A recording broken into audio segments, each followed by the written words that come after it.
semuanya. Shalom. Shalom. Sekarang nih, sebelum kakak mau cerita, aku mau nanya nih, punya sesuatu. Adik-adik yang tahu nggak ini apaan? Nih, coba lihat. Perban. Iya, Perban. benar. Perban. Ini tuh perban. Perban itu buat apaan ya? Coba. Kalau yang luka, yang sakit. Iya, yang buat yang sakit, buat yang luka-luka. Kalau misalnya ada luka kayak gitu, kita tutupin pakai perban ini, biar lukanya itu nggak kelihatan. Waktu itu juga kakak pernah jatuh dari sepeda. Lukanya besar banget di tangan kakak. Biar buat nutupin lukanya, kakak pakai perban ini. Tapi adik-adik coba bayangin, kalau misalnya lukanya banyak banget di seluruh tubuhnya. Ada di kepala, ada di muka, ada di tangan, di kaki. Kira-kira bisa nggak ya ditutupin pakai perban ini luka-lukanya? Nanti kayak mumi, Kak, kalau pakai perban seluruh tubuh. Kayak gini nanti jalannya nggak bisa jalan nanti dia. Nah, sekarang kakak mau cerita tentang seseorang yang mempunyai luka-luka borok-borok di seluruh tubuhnya. Kira-kira ada yang tahu nggak nih siapa tokohnya? Siapa ya yang banyak luka-lukanya? Ada yang tahu nggak? Naaman. Alkitabnya dulu deh. Alkitabnya siapin dulu. Semuanya, pegang Alkitabnya di atas. Udah ada semuanya? Kata udah ada? Oke, bagus, semuanya bagus. Kita buka di 2 Raja-Raja 5 ayat 1.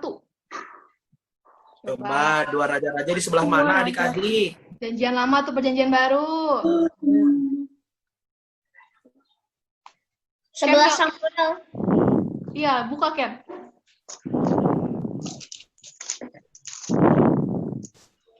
Berapa, Kak? 2 Raja-Raja 5 ayat 1. Oke.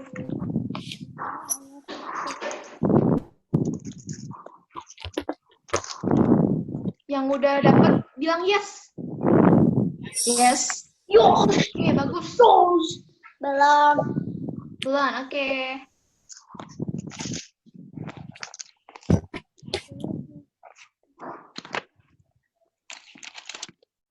Ya, 2 raja-raja itu ada di perjanjian lama ya, adik-adik?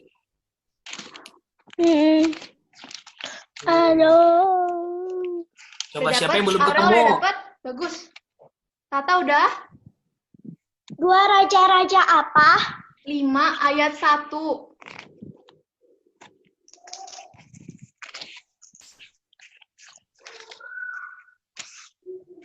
Udah? Yaudah kakak minta tolong siapa ya? Jovan bacain. Udah dapat semuanya? Ya. Belum. Dah. Jovan belum dapat? Ada yang belum. Yes. Yaudah. Yang lain dulu aja. Ken Bro dulu tolong bacain 2 Raja-Raja 5 ayat 1. Aduh, susah banget. Naaman, Panglima Raja Aram, adalah seorang terpandang di hadapan tuannya dan sangat disayangi. Sebab oleh dia, Tuhan telah memberikan kemenangan kepada orang Aram.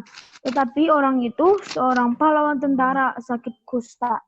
Nah, sekarang kakak bakal cerita tentang... Bentar. Oh my god. Bentar dulu.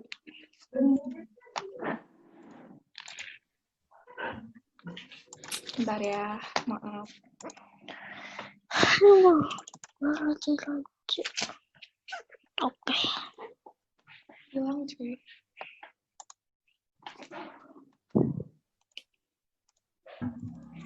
Tentang Naaman. Naaman. Iya, Naaman. Ada yang udah tahu belum cerita Naaman kayak gimana? Udah. Belum.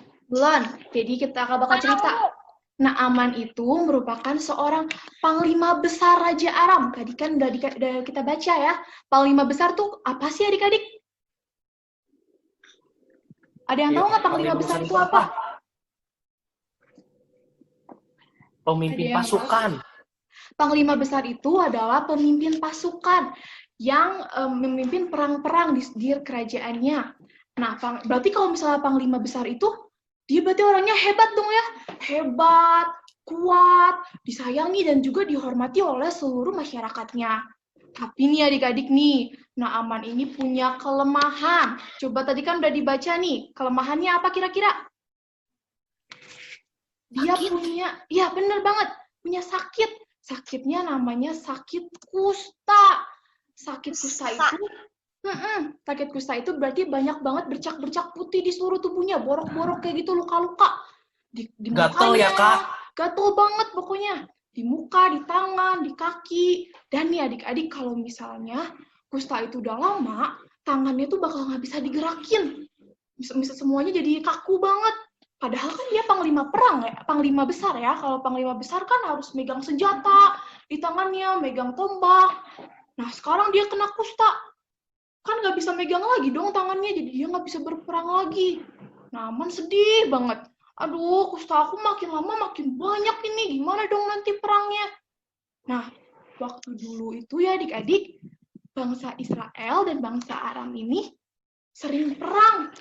Bangsa Aram sering ngambil pasukan-pasukan dan juga rakyat-rakyat dari Israel buat dijadiin budak. Budak itu adalah pelayan. Salah satunya adalah gadis kecil ini. Coba bayangin, udah si kecil-kecil udah disuruh bekerja, udah dijadiin pelayan di rumahnya Panglima Besar Naaman. Tapi adik-adik, suatu hari ya, gadis kecil ini datang ke istrinya Naaman. Dia bilang kayak gini, ibu, Tuan Naaman kan sakit kusta. Nah, dengar-dengar nih di bangsa Israel, ada seorang nabi, namanya Nabi Elisa. Katanya dia bisa menyembuhkan semua penyakit. Coba Tuhan datang aja ke sana. Siapa tahu penyakitnya pasti sembuh. Nah, dengar hal itu, istrinya Naaman ini kaget dong. Hah, bisa kusta disembuhin? Wah, aku harus bilang ini ke suamiku. Dia akhirnya bilang ke Naaman, Pah, tuh kata gadis kecil itu, ada yang bisa nyembuhin papa. Namanya Nabi Elisa, dia ada di Israel. Papa coba ke sana aja. Siapa tahu bisa sembuh kustanya, Pak. Nah, Naaman kan seneng banget tuh. Ternyata ada yang bisa nyembuhin kusta aku. Dia langsung siapin semua pasukan-pasukannya adik-adik. Dia siapin pasukannya, dia mau pergi ke Israel. Bawa makanan, bawa pakaian, bawa perhiasan, karena perjalanan ke Israel itu memakan waktu yang sangat lama, jauh gitu. Akhirnya mereka jalan pakai kuda. Jalan terus sampai ke rumahnya Nabi Elisa. Tapi pas udah dia nyampe, kenapa dia kesel nih? Karena Nabi Elisa ini nggak mau keluar-keluar dari rumahnya. Dia udah nunggu lama. Aduh, saya udah nunggu lama dari Aram ke Israel. Malah nggak keluar-keluar ini Nabi Elisanya. Ternyata adik-adik, Nabi Elisanya tuh nggak mau keluar. Dia nyuruh pelayannya buat, tolong nemuin Panglima Besar itu. Bilang dia harus mandi di Sungai Yordan 7 kali. Akhirnya keluar tuh pelayannya ke nampirin si Naaman. Dia bilang gini, Tuan, kata Nabi Elisa, kalau Tuan mau sembuh, Tuan harus mandi 7 kali di Sungai Yordan. 7 kali, bayangin adik-adik, siapa di sini yang mandinya sampai 7 kali? Coba, ada nggak? Kira-kira? Nggak ada ya? Males banget, mandi 2 kali aja udah males kali ya. Ini disuruh mandi 7 kali. Akhirnya, Naaman ini kesel mendengarnya kan. Masa sih? Aku udah jauh-jauh dari Israel ke Aram. Terus Nabi Elisa aja nggak keluar dari rumahnya. Aku kira aku bakal langsung sembuh. Nabi Elisa bakal langsung keluar terus megang luka-luka aku langsung sembuh. Ini aku malah disuruh ke Sungai Yordan mandi 7 kali. Sungai Yordan itu kan kotor. Kotor jijik, aku nggak mau, nanti aku malah makin sakit. Mendingan mandi di sungai bangsa aku aja, lebih bersih-bersih. Dianya marah nih adik-adik. Dia nggak mau ke Sungai Yordan. Dia balik lagi, udah, aku balik aja ke bangsa Aram. Tapi pas dia mau balik, prajuritnya bilang ke Naaman ini, Tuan, kalau misalnya Tuan, kenapa Tuan kesel? Kan Nabi Elisa cuma nyuruh Tuan buat mandi di Sungai Yordan 7 kali. Coba nih bayangin Tuan, kalau misalnya Tuan disuruh Nabi Elisa ngelakuin hal-hal yang lebih susah lagi. Saya yakin Tuan pasti bakal menurutinya. Udahlah Tuan, taat aja sama perintah Nabi Elisa, ke Sungai Yordan aja. Akhirnya nih, si Naaman menurut adik-adik dia taat atau enggak sama perintahnya Nabi Elisa? Dia taat ya adik-adik ya. Dia taat sama perintahnya Nabi Elisa. Dia pergi ke Sungai Yordan. Akhirnya di Sungai Yordan, dia melepaskan semua jubah-jubahnya. Dia mandi sebanyak berapa tadi? 7 kali. Pas pertama kali dia masuk, dia keluar lagi.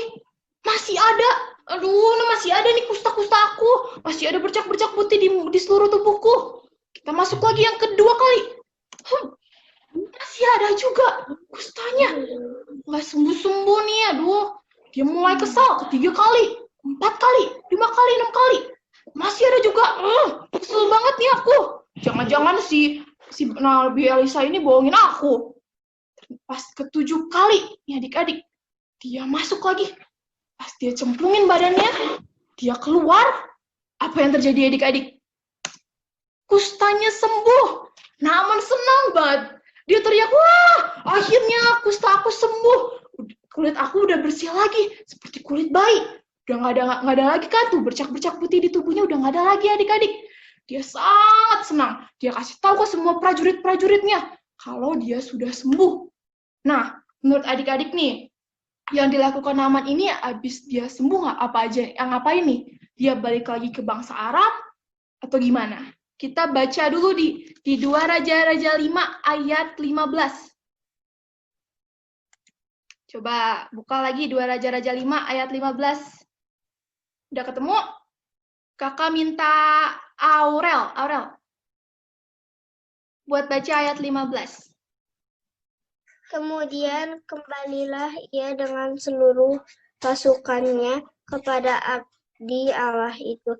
Setelah sampai, tampillah ia ke depan Elisa dan berkata, sekarang aku tahu bahwa di seluruh bumi tidak ada Allah kecuali di Israel. Karena itu terimalah kiranya suatu pemberian dari hambamu ini. Nah, ternyata adik-adik, Naaman ini nggak langsung balik ke bangsa Aram. Dia langsung lari ngampirin Nabi Elisa. Dia ngasih seluruh perhiasan yang dia bawa dari Aram. Dia ngasih perhiasan, ngasih baju-baju bagus, makanan. Dia kasih semua ke Nabi Elisa buat tanda terima kasihnya. Tapi yang tadi kita baca, Nabi Elisa terima atau enggak semuanya? Enggak ya adik-adik, Nabi Elisa nggak mau nerima itu semua. Kenapa? Karena kata Nabi Elisa, yang nyembuhin Naaman itu bukan Nabi Elisa, tapi yang nyembuhin Naaman adalah Tuhan. Karena ketaatan Naaman, Tuhan itu menyembuhkan seluruh penyakit yang ada di tubuh Naaman. Nah, dari kejadian itu, Naaman tuh langsung bertobat. Dia langsung percaya sama Tuhan. Dia bilang katanya tidak ada kuasa yang lebih besar selain kuasa Tuhan. Seluruh prajurit-prajuritnya juga yang ngelihat hal itu, dia langsung bertobat dan percaya semua pada Tuhan. Nah, ini adik-adik, kakak udah selesai ceritanya. Dari cerita tadi, kita bisa belajar dari Naaman. Naaman itu kan tadi bisa sembuh gara-gara dia taat. Dia taat pada perintahnya Nabi Elisa, makanya dia bisa sembuh. Dia ke Sungai Yordan. Nah, bayangin, kalau misalnya Naaman nggak jadi ke Sungai Yordan, dia malah balik lagi ke bangsa Aram, bisa sembuh nggak kira-kira? Enggak ya, nggak bisa sembuh Naamannya. Dia juga nggak bisa percaya sama Tuhan. Makanya, gara-gara dia taat sama perintah Nabi Elisa, dia ke Sungai Yordan, kusta dia jadi sembuh. Terus nih, adik-adik juga harus tahu kalau Tuhan itu bakal ngasih mujizat, bakal ngasih kuasa kepada orang-orang yang taat pada perintah Tuhan. Adik-adik juga bisa mulai dari hal-hal yang kecil dulu nih taatnya. Siapa di sini yang udah taat pada perintah orang tua? Nih, kalau misalnya orang tua nyuruh belajar, ayo Kendro, ayo Aurel, Tata, Jovan, Ken, belajar dulu. Kalian langsung ikutin nggak? Atau entar dulu lah, mabar dulu, main game dulu, tiktokan dulu. Ayo, siapa yang masih kayak gitu? Ayo tuh yang senyum-senyum tuh ya. Kenapa? Tuh, Jovan tuh. Jovan ya masih main TikTok ya Jovan ya. Gak boleh gitu ya adik-adik ya. Kita harus taat pada perintah orang tua. Selain taat sama orang tua juga, kita bisa taat berdoa, taat baca Alkitab. Ayo, ada yang udah baca Alkitab setiap hari? Belum ada ya? Udah ada belum? Masih kok cuma koalan doang. Kendru masa. Jadi, aku Tata udah keren banget nih yang udah baca Alkitab setiap hari. Nah, kita juga bisa taat datang terus sekolah minggu nih setiap hari Minggu. Ayo, masih inget gak yang kemarin koalan bilang kita harus bawa teman-teman semua buat ke sekolah minggu. Sama nih, kita juga yang kedua bisa belajar dari gadis-gadis kecil tadi, gadis kecil pelayan dari Israel. Nah, dia kan kalau misalnya si gadis kecil ini nggak ngasih tahu ke istrinya Naaman, kalau misalnya ada Nabi Elisa yang bisa menyembuhkan, apakah Naaman bakal tahu kalau misalnya ada orang yang bisa nyembuhin dia? Gak akan tahu adik-adik. Makanya nih, dari gadis sekecil itu aja dia sudah bisa memberitakan kuasa Tuhan. Adik-adik juga pasti bisa. Adik-adik bisa memberitakan kebaikan Tuhan. Tuh, bilang ke teman-teman adik-adik, Tuhan itu bisa menyembuhkan. Tuhan itu maha kasih. Tuhan itu bisa melakukan segala hal yang tidak bisa dilakukan oleh orang manapun. Nah, mulai dari tetangga adik-adik dulu, teman adik-adik, kalian semua bawa teman-temannya, tetangga-tetangganya untuk melakukan sekolah minggu nih di hari ini nih, kayak kalau Alun bilang kemarin, harus bawa banyak-banyak teman supaya banyak orang-orang yang lebih percaya kepada Tuhan. Nah, dari sini adik-adik ada yang mau ditanyain nggak? Udah ngerti semua? Ada yang mau nanya nggak? Tuh tadi firmannya keren banget tuh. Wow, udah dikasih jempol sama Ken. Sampai muter. Gini. Nah, kalau nggak ada yang nanya nih, aku aja yang nanya nih. Coba, tadi Naaman itu panglima besar dari mana coba? Mana? Ayo, nggak ada yang bisa jawab ini. Israel. No, bukan dari Israel. Coba lihat lagi 2 Raja-Raja 5 ayat 1. Aurel jawab, Aurel. aja. Apa? Iya, benar. Pintar, Ken. Bukan dari Israel ya jawabannya. Kita lanjut lagi nih. Tuh, nama sungai yang menyembuhkan panglima besar Naaman. Sungai Yordan. 7 kali. Sungai apa? Yordan. Benar, benar. Pada dengerin semua ya. Terus, apa ya? Berapa kali tadi mandinya? Yordan. 7. Benar, Tata, benar. Oh ya, nama nabi yang bilang kalau dia suruh mandi 7 kali. Coba siapa? Ini baru dari Israel nih. Ayo. Siapa yo? Elisa, bukan Elizabeth. Elisa bener, Aurel bener. Oke, semua pada pintar-pintar semua ya, pada dengerin semua. Kalau gitu, kita udahin dulu firman ini pada hari ini. Kita mau berdoa dulu ya. Elisa. Iya, benar jawaban Elisa. Kita mau berdoa. Yuk, tutup semuanya, tutup matanya, kita doa. Tuhan Yesus, terima kasih untuk firman-Mu Tuhan pada hari ini. Tuhan juga kiranya memberkati semua adik-adik yang ada pada hari ini Tuhan, supaya kita bisa taat kepada perintah Engkau Tuhan, dan juga supaya kuasa-Mu Tuhan, mujizat-Mu terjadi dalam hidup setiap adik-adik. Tuhan juga tolong kiranya menjadikan adik-adik sebagai berkat Tuhan, biar mereka bisa memberkati banyak orang, supaya banyak orang yang jadi percaya kepada Engkau. Engkau juga berkati orang tua mereka, Tuhan, dalam segala pekerjaan yang mereka lakukan, dalam segala pelayanan yang mereka lakukan, Engkau sukseskan mereka juga ya Tuhan. Berkati adik-adik juga dalam bidang studinya, supaya mereka jadi bintang dalam segala hal yang mereka lakukan. Hanya dalam nama-Mu, Tuhan Yesus Kristus, kami berdoa dan ucap syukur. Amin. Don't forget to like, comment, and subscribe. Stay connected, keep it fun, and lots of smile. God bless you.